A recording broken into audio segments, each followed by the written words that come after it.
He sees the naked body. Oh, this is what he says. He sees the naked body of the truth, though often baffled by her endless calm, but cannot look upon her soul within. Then, furious for a knowledge absolute, he tears all details out and snaps and digs. Only the safe contents he holds for you. The spirit escapes or dies beneath his knife. Knife is not sharp enough.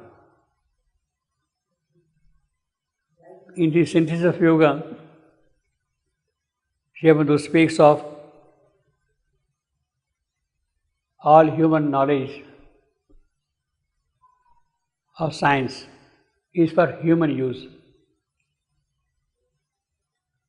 For human use. We have not been able to convert this knowledge of science for something more than human use. Knowledge is power, that is what Francis Bacon says. Knowledge is power. Power for what? Produce commercial goods, produce this gadget, that gadget, mobiles. That is power, you see. Control over economy, power, money, commerce. That is power, according. But really, what causes death because of matter, of that we have no knowledge. What causes death? Dies beneath his knife. We dissect an object, a flower, to understand what the object is, that the flower is there. Tear it, do this thing, put that chemical, and say this is a ha ha ha, all those things you see. Dissect to understand things. But the real thing escapes. Real thing, the moment you see a flower, we take it to the laboratory, do all the analysis, and then give a complete description of that. Mother doesn't do that. The moment she looks at a flower, she says, oh, immortality, oh, power, oh, surrender, you see, oh, aspiration, you see. She doesn't go to the laboratory and do all that kind of an analysis, you see. A certain amount of identification with the object is what brings to you the knowledge of the object. Not by cutting and dissecting, by remaining away from the object, but by identifying yourself with the object gives you that knowledge. What is called satjnana, identification with the object, satjnana, you see. That faculty is beyond the faculty of mind, satjnana. When that satjnana opens out, then you know, yes, this tree has this property, this grass has this property, and I can use this way, that way. In fact, that is how the ancient rishis discovered the Ayurveda system. Ayurveda system was discovered that way, by identifying yourself. In Takshashila, a student, he had completed his studies and he could go out now and practice medicine. But then he was given the last task, whether he deserves a degree or not, a certificate or not. He says, the teacher tells him, go around the entire campus of a few kilometers in radius. Go around the entire camp and find out a blade of grass or any plant which has no property. Find out. He's given the task. He goes around, works for months, and he comes back and reports to the teacher, I'm sorry, every herb, every plant, every leaf has some property or the other. I don't find anything at all in the entire campus here, no plant which has no property at all. He is certified and then passed. Yes, now you can go and practice medicine. Beneath the knife, so you don't need a knife, you see. He sees as a blank stretch, a giant waste, the crowding riches of infinity, crowding riches of infinity. That is what the expanding universe is. Stars after stars, galaxies after galaxies, you see, goes on and on and on like that, you see. The finite he has made his central field. His plan dissects, masters his processes. That which moves all is hidden from his gaze. That which moves all. What is it that gives property to the plant? What is it that gives speed to the animal? What is it that gives music to the stream? That is hidden from you. Is hidden from his gaze. His pouring eyes, he looks minutely everything. Miss the unseen behind. The eye that is there behind the eyes. The ear that is behind the ears, that is missing. That is what the Kena Upanishad says. The ear behind the ear, the eye behind the eye, that is missing. He has a blind man's subtle, unerring touch. Yes, blind man, he walks on the road, in the crowded road also, just with the help of a stick, touch. Or the slow traveler's sight or distant seeing. The soul's revealing contacts are not his. So unless we really establish the revealing contact with the object, we cannot really know object. Yet is he visited by intuitive light? Yes? That is progress. That is a consolation for us also. See, we are doing big science on a very, very large scale. We don't know how much money is spent on that. The Hadron Collider in CERN, huge big machine to produce what is called the God particle. And you say, we have discovered the God particle, you see. Yeah. But that is good in a certain sense, up to a certain point.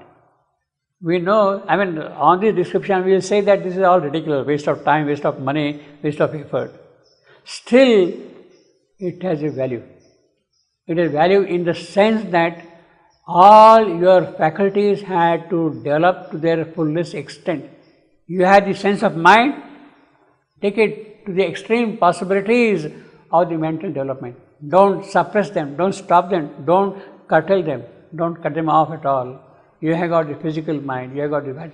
Take them to their extreme possibilities because they are the properties coming from the spirit. And if they are taken to the extreme, then they can open themselves out in a certain way, in some manner, to the powers of the spirit itself. So, therefore, yet he is visited by intuitive light.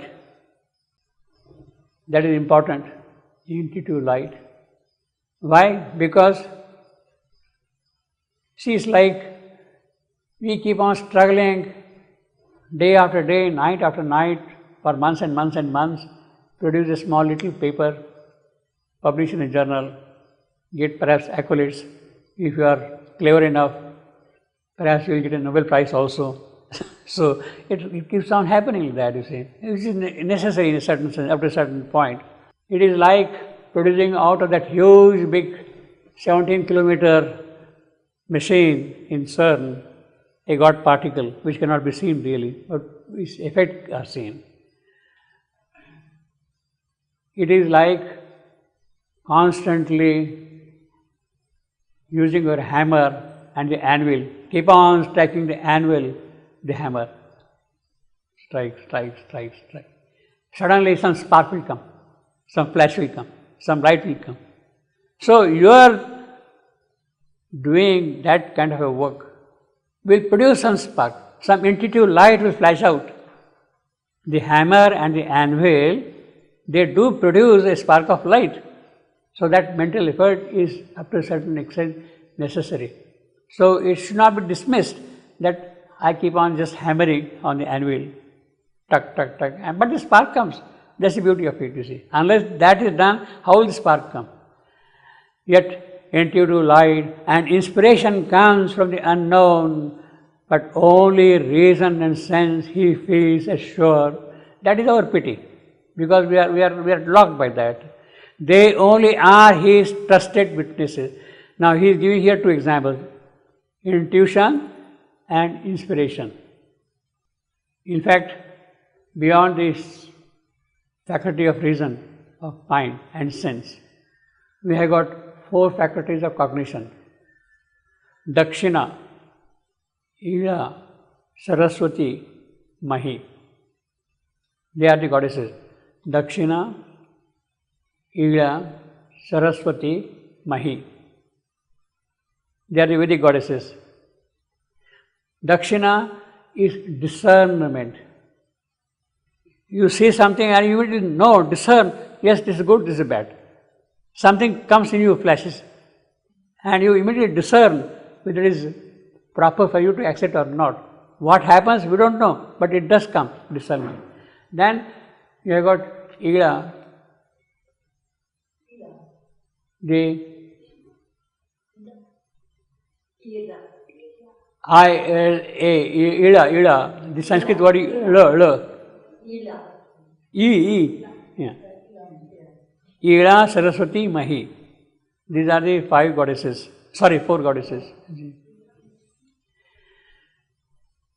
This is the power of truth audition, truth vision, and revelation. And truth audition, you hear the sounds of truth. That is Saraswati, inspiration. You see truth visions of things, light. That is Ila. Mahi, who see directly the revelation, revealed light, revealed truth.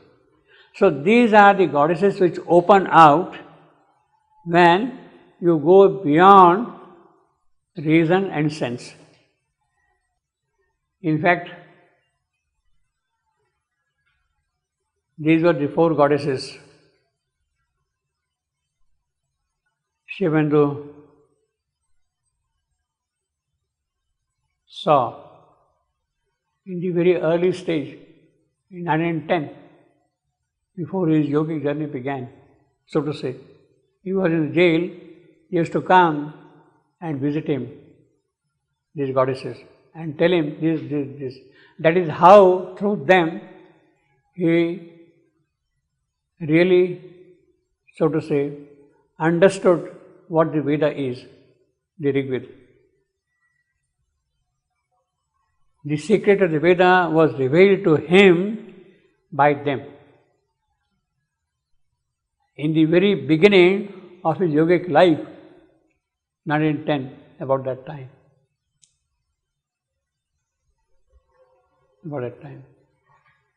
But only reason and sense he feels assured. They only are his trusted witness. Thus is he balked. Balked, prevented. He is not able to proceed further. Thus means because his trusted friends are reason and sense. So they are hurting him, they are thwarting his effort to move forward. Thus is he balked. His splendid effort, vain.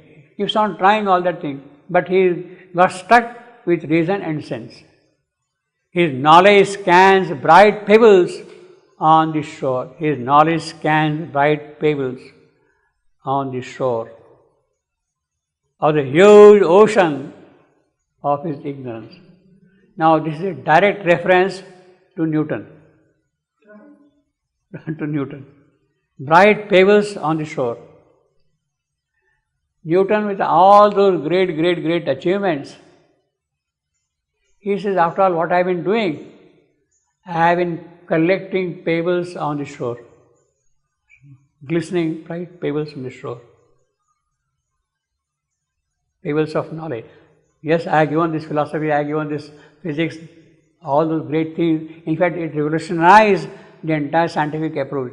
Scientific empiricism came with Newton, and it is that which has really held science in great esteem because of that, you see. Empirical rationalism is the founding principle of science even today, and it is on that basis it is progressing.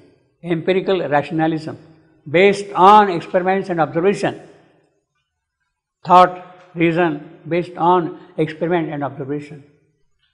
It is on that the whole thing is progressing. And with all that, what does it say? Look, I have been simply collecting a few papers here and there.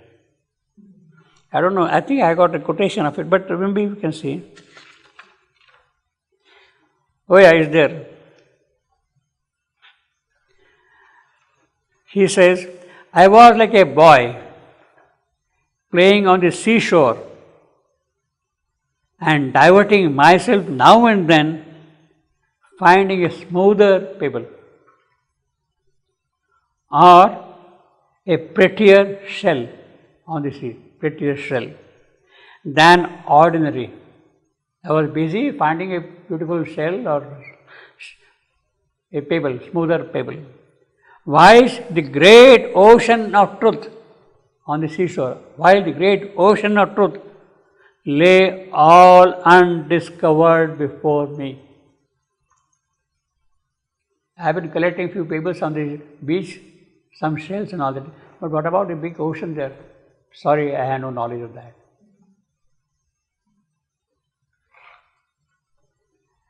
I was like a boy playing on the seashore and diverting myself, amusing myself, entertaining myself. Now and then, finding a smoother pebble or a prettier shell than ordinary. While the great ocean of truth lay all undiscovered before me. His knowledge scanned bright pebbles of the shore. The sea, ocean, see, ocean. All these things are exactly Newtonian paraphrasing, you see, his words. Of the huge ocean of his ignorance, yet grandiose with the accents of that cry, a cosmic pathos trembled in his tone. Now comes this man, sense-shackled mind, sense-shackled man. You know? Yes, you know, or sense-shackled.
computed the longevity in time, the birth and death of the stars, how long a star lives, that is what the scientist, the astronomer does. Our sun is a relatively newly born object. He is a baby. He has still a long way to go forward. So we are fortunate. So before the sun dies, it is necessary that supermind should come and do its work here on this earth. So that we would not need that sun then, you see. The supermind will take care of everything in this. So you have to really make haste before the sun dies, the supermind takes possession of the earth and does whatever is required for the earth. But Sri Aurobindo said 500 years. Yeah, still we have got 4 billion years, yeah, but things should happen by the time, you see. Yeah, it should happen by that time, you see. I think it will happen now. Yeah. Measure the miles. There is a mile between smiles. Mile between smiles. S-M-I-L-E-S.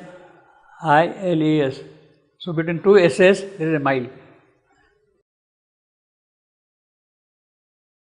Put a S before here, it becomes smiles.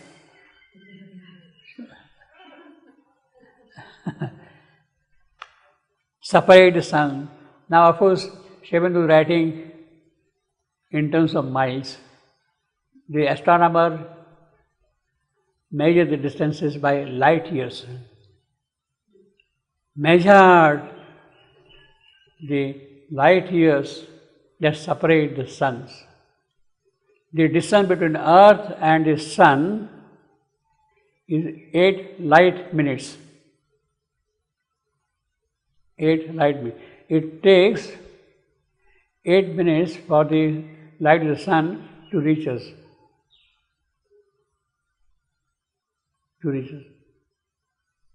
8 minutes. Now, that is why the question arises. You see, for the sake of argument, as a logical argument, we know the existence of sun, which was there 8 minutes ago. But what is there now, that I don't know. So if within those 8 minutes the sun has vanished, the light would come still to us, but the sun has vanished. Then what is going to happen to us? Are we going to collapse? Go back again to Newton's law of gravity. The action between the two objects is instantaneous. If the sun vanishes, immediately the earth gets lost. It doesn't need 8 minutes. It doesn't wait for those 8 minute signals at all. So there is a bit of a contradiction, and that science cannot resolve.